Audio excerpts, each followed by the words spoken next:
What's up guys, Troy here. This video is all about trying to understand that we don't have to play all the strings when recording, especially in worship, because we have all this delay and reverb going on. The more strings we introduce into our chords, a lot of times, the muddier the sound's going to be. It's not going to cut through the mix. It's going to sound like a jumbled mess. Now, there are times when we're going to play just a huge G chord.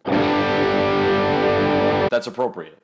But not always, especially when we get into these faster songs where we need to have more clarity in the chords.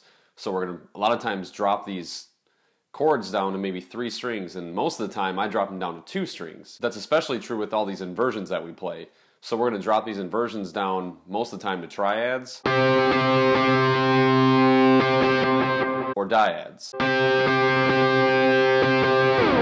And as we start to add overdrive, and again, delays, reverbs, I'm going to encourage you to stop playing all the strings. Drop them down to triads, dyads. It's going to make things a lot more clear for you. It's going to make your tone cut. It's going to make it more articulate. You'll probably find that your overdrives sound better, that your tone sounds better in general. And again, not to say that you're not going to play all the chords sometimes. Cowboy chords are appropriate. Cue that G again. They are appropriate, of course. Not all the time. So you need to get in this mode of figuring out when it's best to stop playing all the strings. And in worship, most of the time it's best to stop playing all the strings. So what we'll do now is we'll kind of see this in practice with the song Found in You by Vertical Church Band.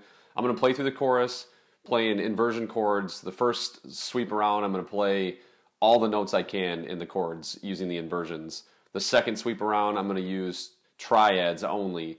The third time around, I'll use dyads. And each time you're going to hear how the sound becomes clearer and clearer and clearer and more articulate, with eventually the dyad being what I think is the optimal way to play in this type of setting with this overdrive and delays and reverbs.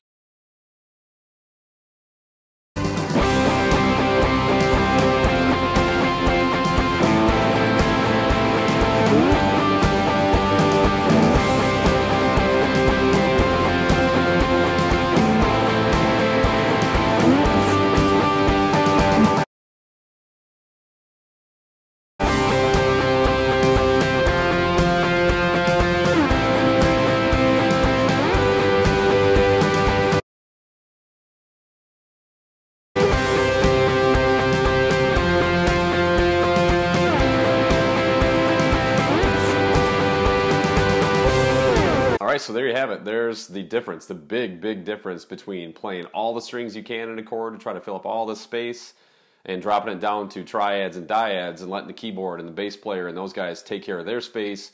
You take care of your space. The end result is a more articulate tone, delays and reverbs that sound much better, overdriven tone that sounds a lot more clear, big but clear, which is a lot of times, that's what we're after. If that was helpful, guys, please hit that like button. Consider subscribing to the channel. I'd really appreciate that. Also, head over to guitarforhisglory.com. Lots of cool stuff happening over there. If you have any questions, as always, comment below or shoot me an email. You can find my email address on the website. Thanks a lot, guys.